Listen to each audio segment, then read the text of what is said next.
Hello, this is the Persuasion of Advertising. This is part one of this lecture. We'll cover this topic in two lectures, actually.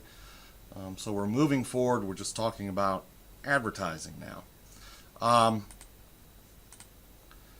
If you think about what advertising is and why we have it, the main goal of advertising is, of course, it's persuasion.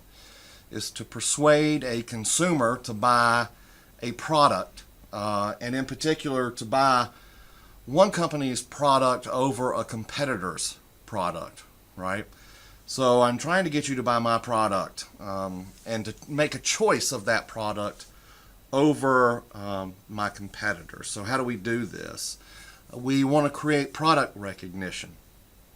We want to differentiate the product from the competitors. We want to associate the product with things we favor. And then we want to ensure that we recall the product by repeating the advertisement to us. So a lot of times in advertising we talk about the 3 R's, which is recognition, recall, repetition, right? So I want you to recognize when you look at my product or when you hear the name or a slogan or whatever, I want you to recognize what product that is and what that product does, what the category or what that thing is. I want you to be able to recall it at will. So if you go into a grocery store and one of the kids says, "Dad, would you please buy us some soda?" As the producer of that good, you want the dad, when they think of "I need to buy soda," you want them to recall your product first. So Coca-Cola wants you to think, oh, when my kids say they need soda and I go to the store, I need to pick them up Coca-Cola. Or if you're Pepsi, the other thing. When you go to the store, you need to think, oh, I need to pick up some Pepsi. My kids want soda. So without even being told what specific brand, you can recall a brand that you favor. You favor it because you probably associate it with positive things, right? And then when we have a commercial that's trying to pitch you this item, we use repetition. We drill it, drill it, drill it deep into your head because that's what we're hoping is going to create recall, easy recall. So let's talk about product recognition. So if I see the Nike swoosh, or if I see the red on a can of Coca-Cola, things that can help me recognize that product from a distance, right? Think about when you go to a grocery store and you're looking for a specific brand of an item. You scan all the items on the shelf and you're looking for that thing that you recognize. You're looking for something that pops out to you, right? You can do this several ways in creating product recognition. You can use a trademark, which is a symbol, some kind of visual cue or a verbal slogan, something that tells the consumer who makes the product or, the brand of the product. It can be something as simple as the name. We talk about naming things. And you have to think, the point of advertising, right, is that you're convincing someone or persuading someone to buy your product compared to the competitors. Let's say you achieve that and you have a product that is clearly the top preference in that category. But let's say you're so successful that you start what I call cannibalizing your own brand. Right? What I mean by that? Well, think about this. If you're going to the store to get tissues, okay, and someone says, hey, when you're at the grocery store, pick me up some Kleenex. When you go, you don't think specifically about Kleenex. Kleenex is a brand. Kleenex is not a category of product, right? The category of product is facial tissues. But when we hear Kleenex, we think any brand will do. Yeah, I'll pick you up some tissue, okay?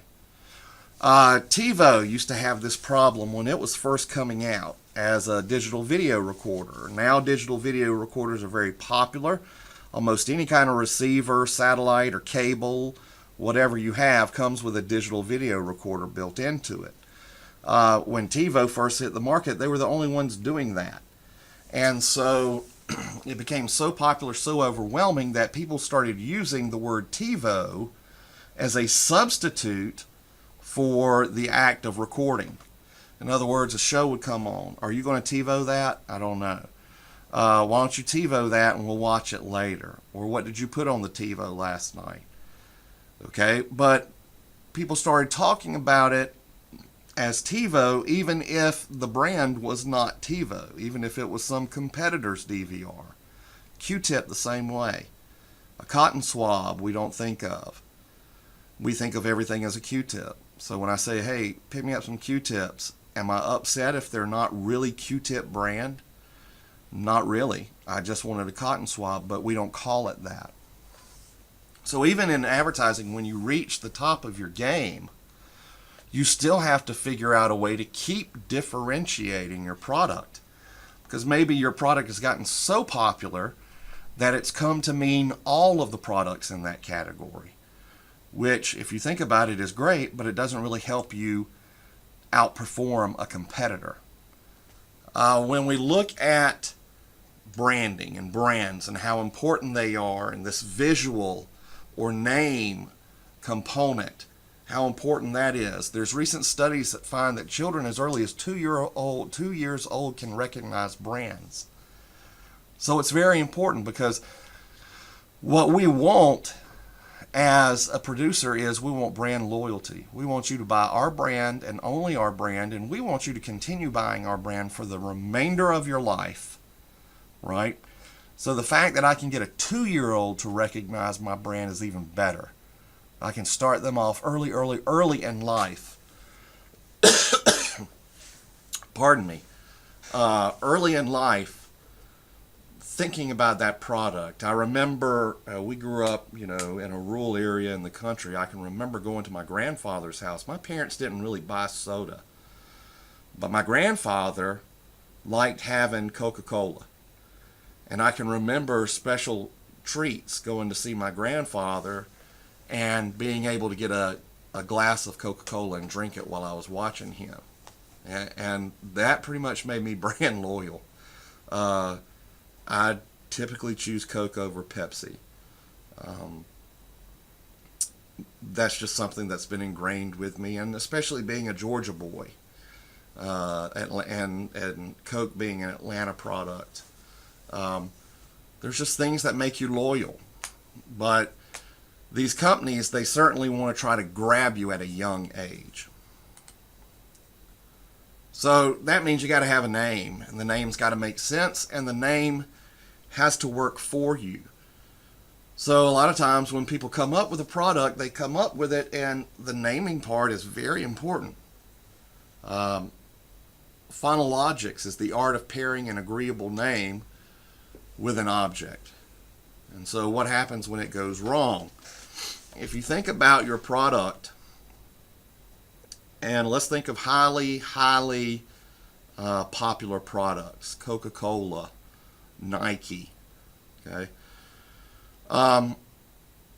If you start to get so popular that you start making sales overseas, that you start exporting your product globally, you have to think about if that name is going to translate, and how does it translate. Now, some things just seem totally made up, like Coca-Cola or Nike.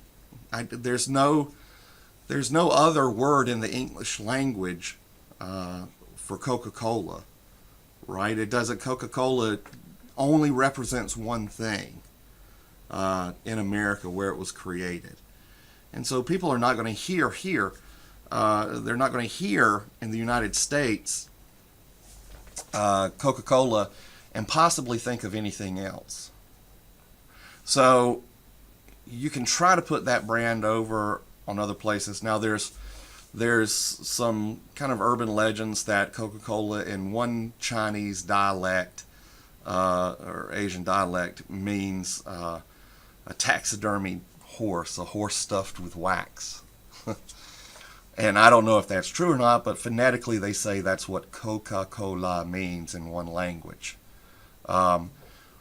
Nike may mean something else in another language. We see this happening back onto us all the time as we import products. So a lot of times we'll import some Asian market product, and they have attempted to translate the brand, the name, but they're not really that great at it. And here's some examples. Baked Chunk, which is a cashew nut puffed air treat. Pea Colon, which are peanut cookies, but I'm not sure why they call it colon in there. Homo sausage, we'll talk about that. Think about the reason why you would call a sausage homo sausage. Definitely not a name that is something you would probably give a product here in the U.S. But that's what they've translated. Then finally, there's this beverage that's called fart, F-A-R-T. Of course, that doesn't translate very good either. So, you have to be worried about how these names are going to work out if you try to put them overseas. Differentiation we want. What is that? Well, we want a unique selling proposition. We want to be able to tell you why you should choose our product over a competitor. So we have to give it some unique thing, right? I mean, Coke is always trying to convince you that it tastes different than Pepsi and that it tastes better. But there are other brands out there that try to promote specific, unique selling propositions, right? So if you think about cell phones, and we think about all the unique selling propositions that they try to give you, and especially if we think about the early days of cell phones, AT&T did this thing of rollover minutes. So if you didn't use all your minutes in 1 month, they would roll over to the next. And people thought they were getting this wonderful deal, right? So that was their kind of claim to fame. Verizon always spouted that they had the largest network, right? So that was their unique selling proposition. I'm trying to think, the guy that used to be the commercial guy for Verizon, I think he's with Sprint or T-Mobile now. Either one that he's at, I've seen commercials where they add, "We are the king of unlimited data." We've always given you unlimited data. You don't have to worry about that with us. So that's their unique selling proposition right now. Goody's headache powder, their unique selling proposition, the thing that was cool about Goody's headache powders or BC was that they were already in a powder form. They weren't in a capsule. The powdered form, therefore, being able to absorb into your bloodstream faster. So it's not like you had to wait for the pill to break down and enter your bloodstream.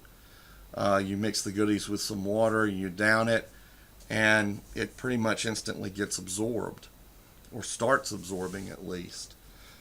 Which that sounds like a great unique selling proposition, but you have to be careful because your unique selling proposition can sometimes be recontextualized. In other words, it can sometimes come out to have a separate meaning than you intended, and that meaning may not be good.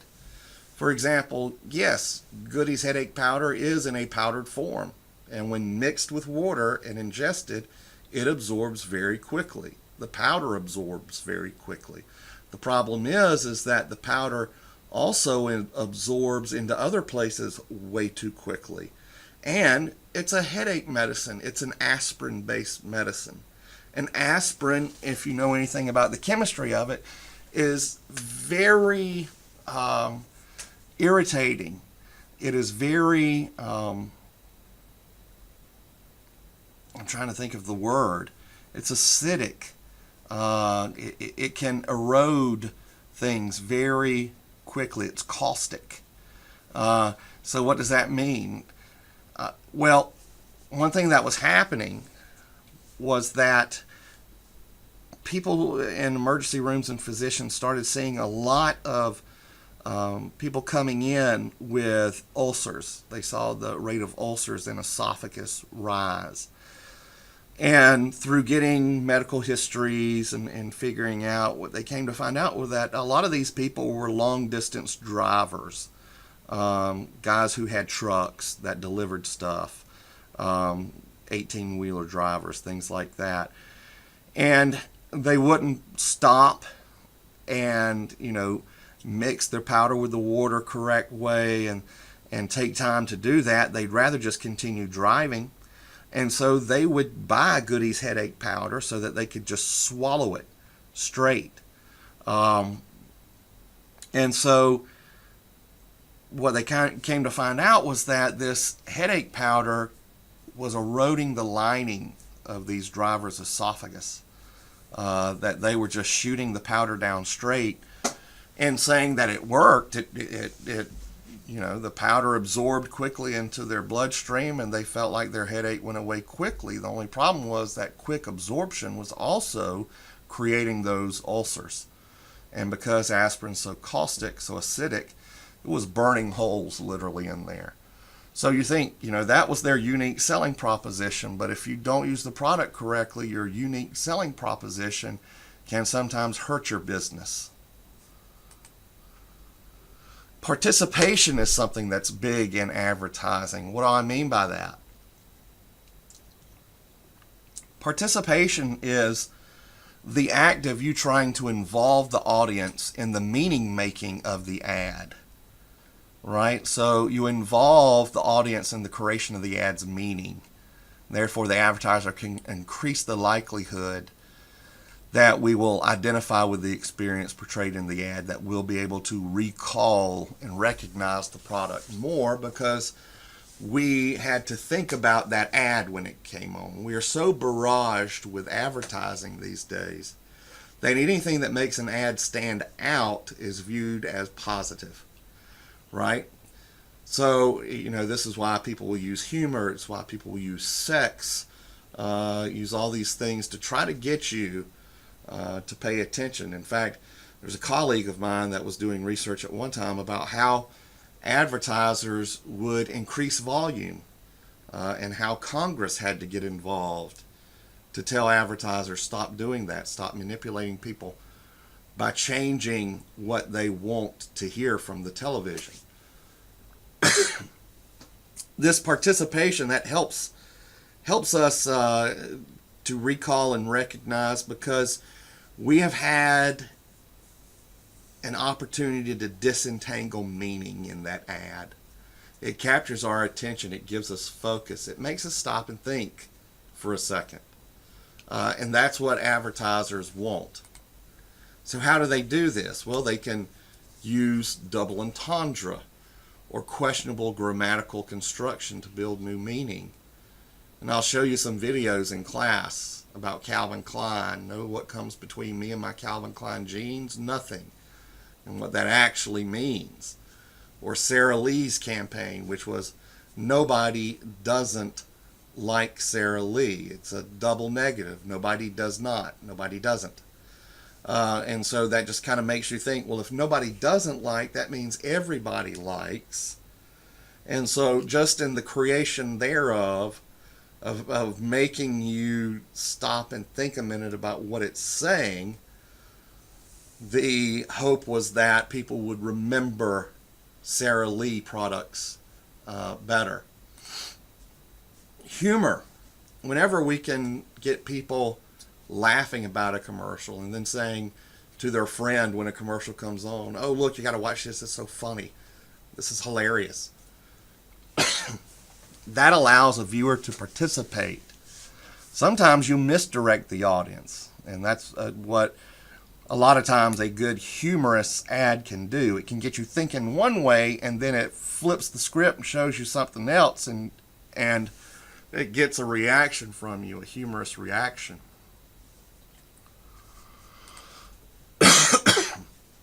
Associations are things that you want with your product. You want your product to be associated, but associated in a positive way, with positive experiences. So if it's a product that is hard to associate with positive experiences, for example, feminine hygiene products, a lot of any kind of hygiene products. Think about it. If you're trying to sell, let's say, shampoo for head lice or body deodorant. I mean, these are things that you typically aren't happy that you need them. The reason for needing them is not really a happy thought. So what do? We associate it with other things that you do like. So those hygiene products may be associated with flowers and whatever you consider to be freshness, right? Cleanliness. And so if I can do that, then I can get you to think that, oh, well, that product has an association with positive things, even though the reason I need it I may not view as a positive experience. At least I can view the product, hopefully, more positively than its competitors.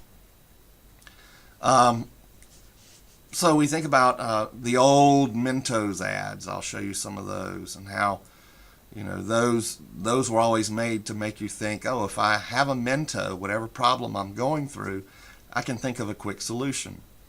Or Air Jordans when they first came out. It was all about, is it the shoes? Do the shoes make Air Jordan, Michael Jordan, so much better? Is that what does it? Is that why he's such a great player? Because of his shoes, right? So we have a positive association there.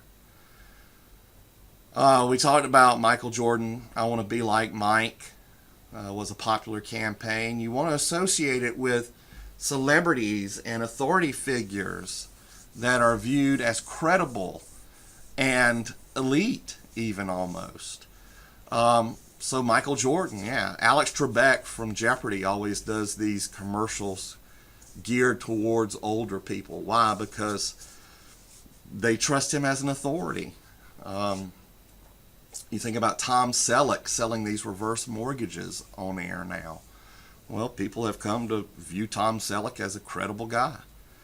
The Law and Order guy, I can't remember his name right now, but he's an actor that is older, and he is selling life insurance and all kinds of senior related products. Another thing you can do to associate with a good experience is what we call cannibalizing the past. So making someone think, oh, this is a good thing that I remember from my childhood almost. Like good old-fashioned lemonade, Country Time lemonade is a horrible tasting lemonade, but they have decided that they can just tell you it's like good old-fashioned lemonade. It's like lemonade from back when you were a kid or when your parents were kids. It makes you think of old lemonade stands that you tried to create when you were a kid and make some money. Or we cannibalize the past by talking about food when you're growing up. Oh, it's just like mom's apple pie. Nothing tastes better. And it's trying to play on this feeling of nostalgia. Nostalgia is a very important kind of psychological but also cultural construct.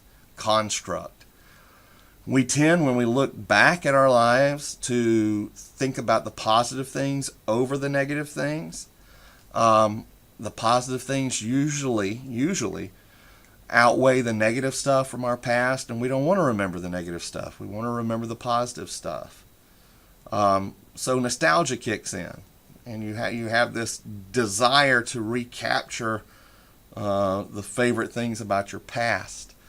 Advertising plays off of that and knows nostalgia is very, very, very strong. So it will try to pitch a product to you and tell you it's just like something you remember from your good old days. And this will be our last slide. Another thing you can do is you can exploit other positive movements and associations. Some of those could be like social movements. So, women's suffrage, which is when women got the right to vote, that was referenced in relation to Virginia Slim's cigarettes. So if you know anything about Virginia Slims, they were created and marketed towards for women. Uh, so you had this female market of smokers out there, and some of the tobacco companies realized, we don't gender our cigarettes at all. We sell the same thing to everyone, but we always kind of advertise cigarettes towards men. What if we created a distinctly looking cigarette and pitched it for a female market? And so Virginia Slims was created. And when they tried to come up with a campaign for it, they used women's suffrage and a slogan from the women's suffrage era, which was, "You've come a long way, baby. You've gained the right to vote." But they would use it as, "You've come a long way, baby. You've got your own cigarette." Right? If you think about anything that's trying to take advantage or cash in on the Me Too movement. I can't even speak. Me Too movement. There may be companies that are out there right now that are developing ad campaigns specifically towards females and trying to capitalize off of this recent movement that we've had of recognizing and empowering women and correcting some of the abuses in masculine businesses. Same thing, social movements, we can exploit nationalistic associations. And so Canada for a long time was running a campaign called "I Am Canadian" for their breweries. They were trying to promote the fact that Canada has great beers. And so Molson, which is a Canadian brewer, came up with this campaign that says, "I am Canadian," and that Canadians are good people, and therefore the beer is a good beer, right? So all the positive things we think about with Canada, they were trying to show how their beer incorporates that. Sometimes this happens if you look at 9/11. I always try to remind people, especially if you weren't moving around and you were really young at that age, how there were businesses out of that were fast to try to take up this patriotism in order to sell something. You'd see all the businesses with "God Bless America" signs up in their windows. And I remember seeing one day they were saying, "Hey, come and," I think it was a furniture store, "come in and get some furniture. 90 days, same as cash, God bless America." And it just made me think, it was right after 9/11, and somehow they're conflating or confusing these two different concepts. 90 days, same as cash, God bless America, right? So I already told you about the ads that don't translate culturally. I'm not really even sure why I put those points into this particular slide, but I guess it goes also with nationalism, in that sometimes your nationalism may not work on other people, right? There may be people out there that don't give two flips about Canadians. So the fact that Molson is saying, drink our beer, everyone is Canadian, everyone can be Canadian, everyone can enjoy the things that Canadians enjoy. People may not have any interest in that. So culturally it just doesn't work, or the words don't work in the ad. A study found that 57% of the population translate an American ad incorrectly. What does that mean? So this kind of nationalism or this national culture that doesn't quite translate, if we take any of our ads and show them to someone overseas in another country, 57% of the time, they don't interpret the ad as it was meant to be interpreted. They come up with a translation error. And so you have to be careful with how your product works cross-culturally, right? All right, so we're going to end there. Again, we'll have a second part of the lecture on Wednesday. But thank you all for your time, and I will see you in class.